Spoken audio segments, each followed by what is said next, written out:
So 2023 section C ಅಲ್ಲಿ income from ಸ್ಯಾಲರಿಯಿಂದ question ಕೇಳಿದ್ದಾರೆ. ಎರಡು ಕ್ವಶನ್ ಅಂತೂ ಇನ್ಕಮ್ ಫ್ರಮ್ ಸ್ಯಾಲರಿಯಿಂದ ಇದ್ದೇ ಇರುತ್ತೆ. ಕ್ವಶನ್ ನಂಬರ್ 8 ಆಲ್ರೆಡಿ ಸಾಲ್ವ್ ಮಾಡಿ ಅಪ್ಲೋಡ್ ಮಾಡಿದ್ದೀನಿ. So question number 10th, Ms. Gayatri is a manager of Maruti Suzuki Limited, Mumbai, has furnished the following details for her income for the year ended 31st March 2022. Okay, ಇದಕ್ಕೆ answer ಹೇಗೆ ಮಾಡೋದು ಒಂದೊಂದೇ point ಪ್ರಕಾರ ಆನ್ಸರ್ಸ್ಗಳನ್ನ ಮಾಡ್ಕೊಂಡು ಹೋಗೋಣ. The first one is basic salary rupees 21,000 per month ಅಂದರೆ. Okay, so basic salary ಬರ್ಕೋತಾ ಇದ್ದೀವಿ. Salary 21,000 per month. 21,000 into 12, directly outer column 2,52,000. 2,52,000. So ಇಲ್ಲಿ ಒಂದೊಂದೇ ಅಡ್ಜಸ್ಟ್ಮೆಂಟ್ ಪ್ರಕಾರ ಆನ್ಸರ್ ಮಾಡ್ಕೊಂಡು ಹೋಗ್ತಾ ಇರೋಣ. First point will see.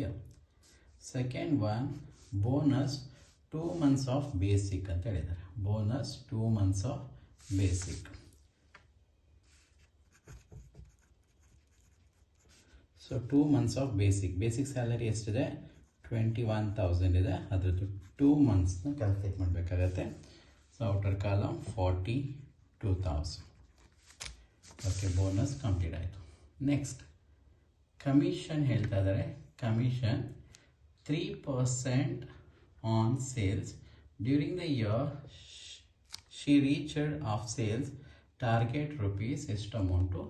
So 5 lakhs rupees. 5 lakhs rupeesಗೆ sale ಮಾಡಿದ್ದಾರೆ. 3% ಕಮಿಷನ್ ಬರ್ತಾ ಇದೆ ಅಂತ. Okay, so commission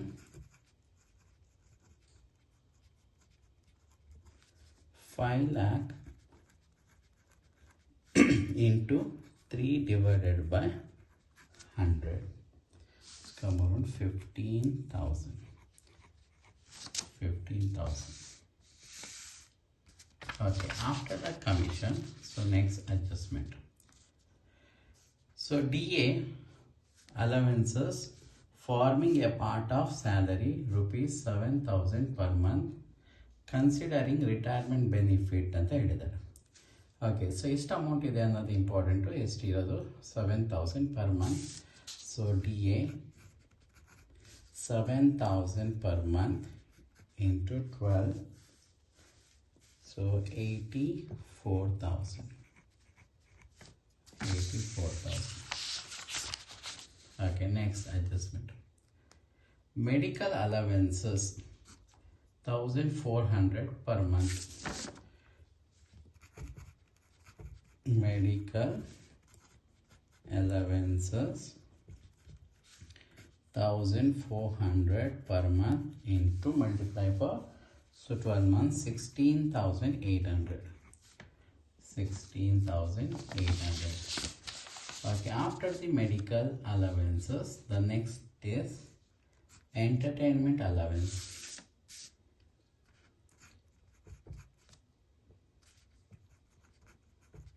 Entertainment allowances.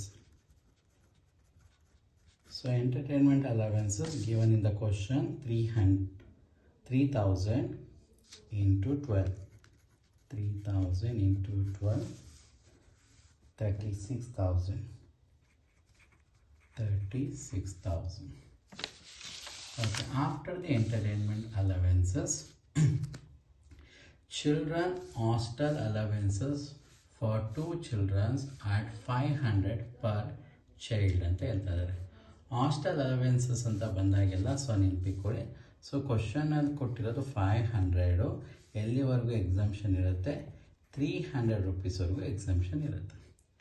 300 rupeesವರೆಗೂ ಎಕ್ಸಾಮ್ಷನ್ ಇರುತ್ತೆ. ಫಸ್ಟ್ ಕೊಟ್ಟಿರೋದನ್ನ ಬರ್ಕೊಳ್ಳೋಣ. Hostel allowances.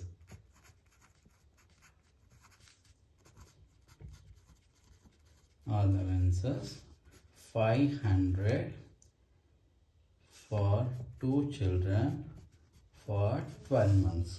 So inner column ಬರ್ಕೋತಾ ಇದ್ದೀನಿ. 12,000 less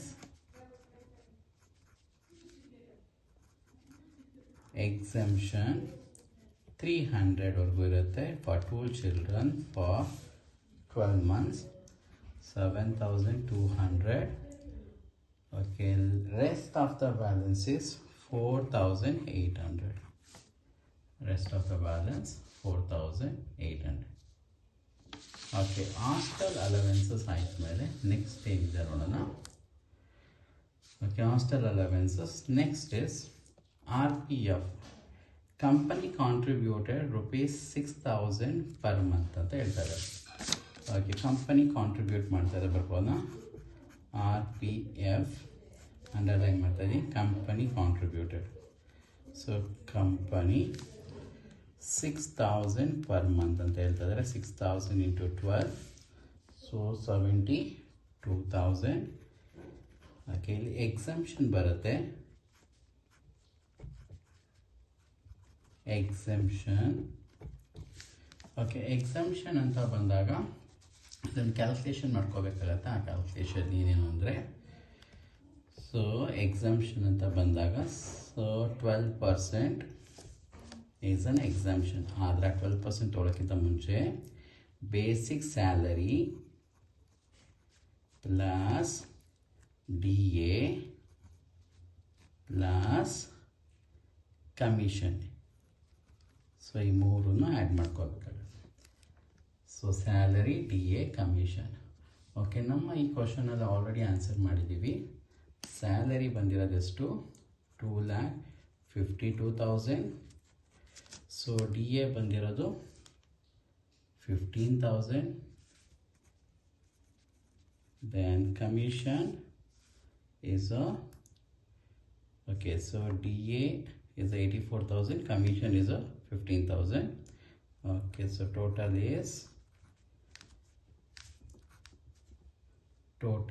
ಎಷ್ಟಾಗುತ್ತೆ ನೋಡೋಣ.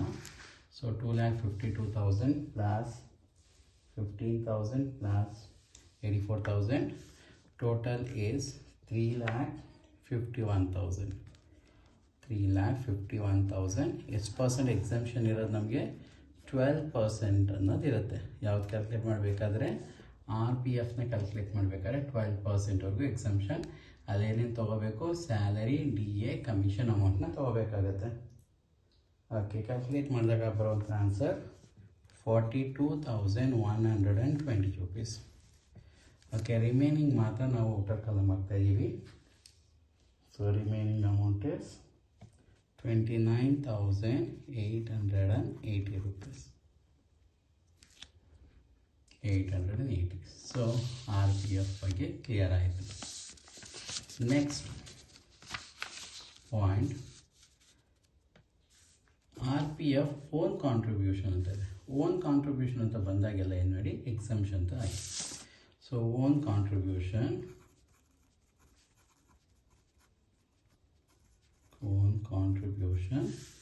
is exemption.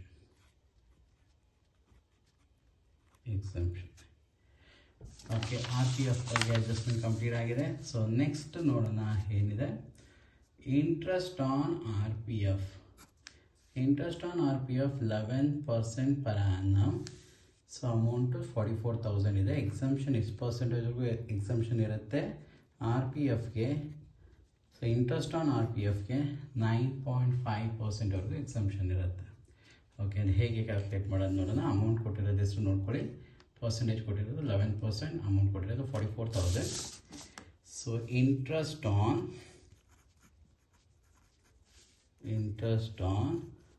RPF. So amount ಕೊಟ್ಟಿರೋದು ಕ್ವಶನಲ್ಲಿ 44,000, ಎಕ್ಸಂಪ್ಷನ್ ಇರೋದು 9.5%ವರೆಗೂ. ಆದರೆ ಕ್ವಶನಲ್ಲಿ ಕೊಡ್ತಾ ಇರೋದು 11%. ಡೈರೆಕ್ಟಾಗಿ ಕ್ಯಾಲ್ಕುಲೇಟ್ ಮಾಡ್ಬೋದು. ಓಕೆ, ಕ್ಯಾಲ್ಕುಲೇಟ್ ಮಾಡಿದ್ರೆ ಬರುವಂಥ answer 6,000. Okay, next last 2 more adjustment ಇದೆ. So one is professional tax ಅಂತ ಇದೆ. ಇದು ಡಿಡಕ್ಷನಲ್ಲಿ ಬರ್ಕೋಬೇಕಾಗತ್ತೆ. ಸೊ ಇದೊಂದೇ adjustment. She has provide rent free furnished accommodation RPF. So RFA ಅಂತ ಬಂದಾಗ, ರೆಂಟ್ ಫ್ರೀ ಅಕಾಮಿಡೇಷನ್ ಬಂದಾಗ ಸ್ವಲ್ಪ ಕೇರ್ಫುಲ್ಲಾಗಿ ಕ್ಯಾಲ್ಕುಲೇಷನ್ ಮಾಡಬೇಕಾಗತ್ತೆ. RFA ರೆಂಟ್ ಫ್ರೀ ಅಕಾಮಿಡೇಷನ್ ಅಂತ ಬಂದಾಗ ಕ್ಯಾಲ್ಕುಲೇಷನ್ ಇರುತ್ತೆ. ಆ ಕ್ಯಾಲ್ಕುಲೇಷನ್ ಹೇಗೆ ಅಂದರೆ, ಸೊ ಒಂದೊಂದೇ ಇದೆ ಪಾಯಿಂಟ್ಸ್ಗಳನ್ನ ಇಟ್ಕೊಂಡ್ಬರ್ತೀನಿ. ಸೊ RFA ಕ್ಯಾಲ್ಕುಲೇಟ್ ಮಾಡಬೇಕಾದ್ರೆ ಸೊ ನಮಗೆ ಬೇಕಾಗಿರೋದು salary, bonus, commission, DA, allowances ಎಲ್ಲ ತೊಗೋತೀವಿ. Medical allowances, entertainment allowances, hostel ಅಲವೆನ್ಸಸ್ವರೆಗೂ ತೊಗೋತೀವಿ. ಹಾಗಾದರೆ ಅಮೌಂಟ್ ವೈಸ್ ಅಂತ ಬಂದಾಗ 2,52,000, 42, 15, 84, 16,800, then 36,000. ಇಲ್ಲಿ ಹಾಸ್ಟೆಲ್ ಅಲವೆನ್ಸಸ್ ಆಲ್ರೆಡಿ ಕ್ಯಾಲ್ಕುಲೇಟ್ ಮಾಡಿ ಔಟರ್ ಕಾಲಮಲ್ಲಿ ಅಮೌಂಟ್ ಇದೆ, ಆ ಅಮೌಂಟೇ ತೊಗೋಬೇಕು 4,800. ಸೊ ಇಷ್ಟನ್ನು ಕೂಡ ಆ್ಯಡ್ ಮಾಡ್ಕೋಬೇಕಾಗತ್ತೆ. ಸೊ ರೆಂಟ್ ಫ್ರೀ ಅಕಾಮಿಡೇಷನ್ ಮಾಡಬೇಕಾದ್ರೆ 2,52,000 plus 42,000 plus 15,000 plus 84,000 plus 16,800 plus 36,000 plus 4,800. So ಇಷ್ಟನ್ನು ಆ್ಯಡ್ ಮಾಡಿದಾಗ ಬರುವಂಥ ಆನ್ಸರ್ 4,50,600. RFA ಅಂತ ಬಂದಾಗ ಆಲ್ವೇಸ್ ರಿಮೆಂಬರ್ 15%. So 4,50,600 into 15%. ಈ 15% ನಮ್ಮ ಕ್ವಶನಲ್ಲಿ ಎಲ್ಲೂ ಕೊಟ್ಟಿರಲ್ಲ. ಸೊ ರೆಂಟ್ ಫ್ರೀ ಅಕಾಮಿಡೇಷನ್ ಬಂದಾಗೆಲ್ಲ 15% ಅಂತ ಹಾಕ್ಕೊಡಿ. ಸೊ ಬರುವಂಥ ಆನ್ಸರ್ 67,590 ರೂಪೀಸ್. 67,590. ಇದ್ರ ಜೊತೆಗೆ ಫರ್ನಿಚರ್ ಏನಾರ ಆಪ್ಷನ್ ಕೊಟ್ಟಿದ್ದಾರೆ ನೋಡೋಣ. RTF okay, free furniture accommodation Mumbai whose rental value ₹10,000 and cost of furniture ಅಂತ ಹೇಳಿದ್ದಾರೆ. ಕಾಸ್ಟ್ ಆಫ್ ಫರ್ನಿಚರ್ನ ಆ್ಯಡ್ ಮಾಡ್ಕೋತಾ ಇದ್ದೀವಿ. ಕಾಸ್ಟ್ ಆಫ್ ಫರ್ನಿಚರ್ ಅದನ್ನು ಮಾಡಬೇಕಾದ್ರೆ 10% ಅಂತ ತೊಗೋಬೇಕಾಗುತ್ತೆ. 10% cost of furniture.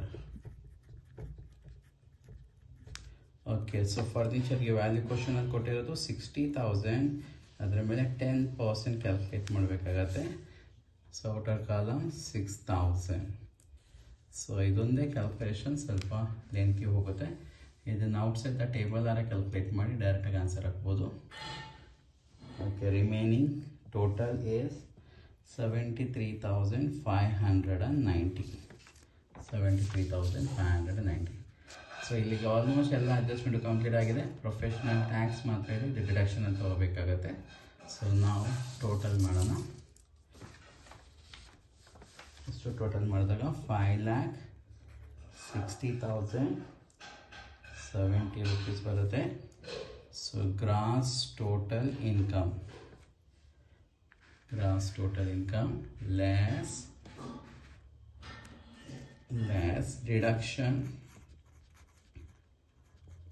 deduction under section 16. So the first one, standard deduction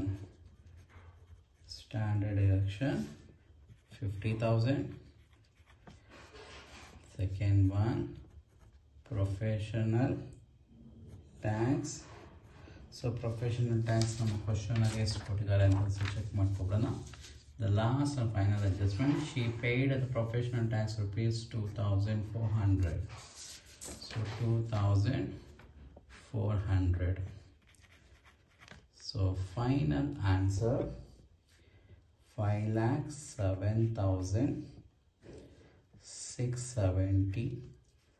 So balance ಏನಂತ ಕರಿತೀವಿ, taxable salary.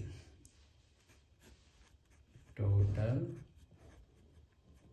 taxable salary.